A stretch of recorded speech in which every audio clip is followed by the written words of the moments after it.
اور ہم نے بادل کا تم پر سایہ کیے رکھا اور تمہارے لیے من و سلوہ اتارتے رہے کہ جو پاکیزہ چیزیں ہم نے تم کو عطا فرمائی ہیں ان کو کھاؤ پیو، مگر تمہارے بزرگوں نے ان نعمتوں کی کچھ قدر نہ جانی اور وہ ہمارا کچھ نہیں بگاڑتے تھے بلکہ اپنا ہی نقصان کرتے تھے۔ اور جب ہم نے ان سے کہا کہ اس گاؤں میں داخل ہو جاؤ اور اس میں جہاں سے چاہو خوب کھاؤ پیو، اور دیکھنا دروازے میں داخل ہونا سجدہ کرتے ہوئے اور حطوتن کہنا،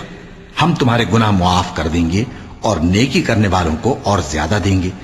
تو جو ظالم تھے انہوں نے اس لفظ کو جس کا ان کو حکم دیا تھا بدل کر اس کی جگہ اور لفظ کہنا شروع کیا،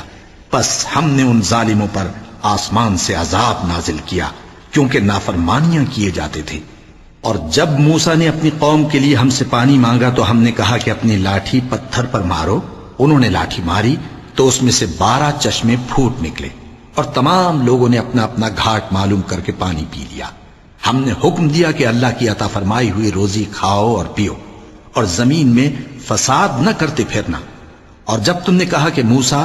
ہم سے ایک ہی کھانے پر صبر نہیں ہو سکتا تو اپنے پروردگار سے دعا کیجئے کہ ترکاری اور ککڑی اور گیہوں اور مسور اور پیاز وغیرہ جو نباتات زمین سے اگتی ہیں ہمارے لیے پیدا کر دے۔ انہوں نے کہا کہ عمدہ چیزیں چھوڑ کر ان کے بدلے ناقص چیزیں کیوں چاہتے ہو؟ اگر یہی چیزیں مطلوب ہیں تو کسی شہر میں جا اترو، وہاں جو مانگتے ہو مل جائے گا۔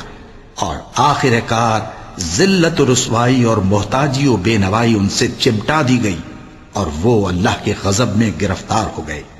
یہ اس لیے کہ وہ اللہ کی آیتوں سے انکار کرتے تھے اور اس کے نبیوں کو ناحق قتل کر دیتے تھے، یعنی اس لیے کہ نافرمانی کیے جاتے اور حد سے بڑھے جاتے تھے۔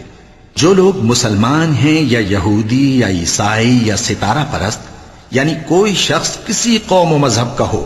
جو اللہ اور روز قیامت پر ایمان لائے گا اور عمل نیک کرے گا تو ایسے لوگوں کو ان کے اعمال کا صلہ اللہ کے ہاں ملے گا اور قیامت کے دن ان کو نہ کسی طرح کا خوف ہوگا اور نہ وہ غمناک ہوں گے۔